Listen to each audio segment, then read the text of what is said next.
திமுக இந்துக்களின் எதிரி கட்சி. திமுக இந்துக்களுக்கு எதிரானவர்கள். வருகிற தேர்தலில் திமுகவை இந்துக்கள் எதிர்க்க வேண்டும், இந்துக்கள் ஓட்டு போடக்கூடாது, இந்துக்கள் அவர்களை திமுகவை வெறுக்க வேண்டும் அப்படின்ட்டு சில தலைவர்களாம் பேசிக் கொண்டிருக்கிறார்கள். அது பேசும்பொழுது சிரிப்பா இருக்கிறது. அதாவது ரொம்ப வீரவசனம் மாதிரி பேசிட்டு இருக்கிறாங்க. நிறைய பேர் இப்ப அப்படிதான் ஆயிடுச்சு.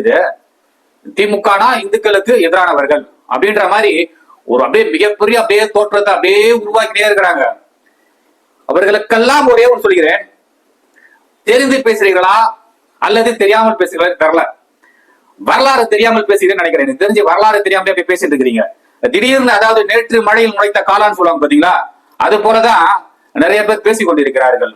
அதாவது எல்லா இந்துக்களும் திமுகவை அப்படியே இந்துக்கள்னா திமுகவை வெறுத்துடணும், திமுக ஓட்டே போடக்கூடாது அப்படின்னு சொல்லிட்டு இந்த போன்ற பேசுகிற தலைவர்களுக்கு சில விஷயங்கள் நான் சொல்றேன், புரிஞ்சுக்க தயவு செஞ்சு. அதாவது ஒரு அப்படியே ஒரு திமுகனா இந்துக்கள் எதிரான ஒரு மாயை உருவாக்காதீங்க. மக்கள் எல்லாம் ஏத்துக்க மாட்டாங்க, மக்கள் நம்ப மாட்டாங்க. தமிழ்நாட்டுல பாத்தீங்கன்னா 15% சிறுபான்மையோட ஓட்டு, கிட்டத்தட்ட 85% பாத்தீங்கன்னா இந்துக்களுடைய ஓட்டு தான். அப்போ ஒரு திமுக ஆட்சி அமைக்கிறதுனா அப்ப அவர் எத்தனை இந்துக்களுடைய ஓட்டு திமுகவுக்கு இருக்கும்? இது இப்ப இல்ல, காலம் தொட்டு அப்படியே வந்துதான் இருக்கு. அதனாலதான் சொல்றேன், வரலாறு தெரியாம பேசாதீங்க அப்படின்னு சொல்லிட்டு. இந்துக்களுக்கு எதிரானவர் சொல்லிட்டு நீங்க எப்படி சொல்றீங்க? அது பெரியார் எடுத்துப்பாங்க, கலைஞர் எடுத்துப்பாங்க.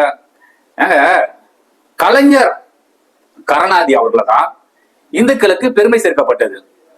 அதாவது இந்துக்கள் அப்படின்னு சொன்னா ஜாதி அடிப்படையில நீங்க ஒரு கோயிலுக்குள்ள போறதுக்கும் சரி, அங்க போய் வழிபடுறதுக்கும் சரி, ஜாதிகள் அடிப்படையில பார்ப்பாங்க. பார்த்துட்டு தான் உயர்ந்த சாதி, சார்ந்த சாதி, இது போன்ற ஜாதி பாகுபாடு இருக்கக்கூடாது. எல்லோருமே எல்லா ஜாதியும் கோயிலுக்குள்ள போலாம், எல்லா ஜாதியும் கடவுளை வணங்கலாம், எல்லா சாதியினரும் அர்ச்சகராகலாம். இதெல்லாம் கொண்டு வந்தது யாருங்க? கலைஞர் கருணாநிதிங்க. இது வரலாறு தெரியாம பேசலாம். இந்துக்களுக்கு எதிரானவர்கள், எதுக்கு எடுத்தாலும் இந்துக்கள் எதிரானவர்கள் அப்படின்னு சொல்லிட்டு என்ன பேசுறீங்க நீங்களாம்?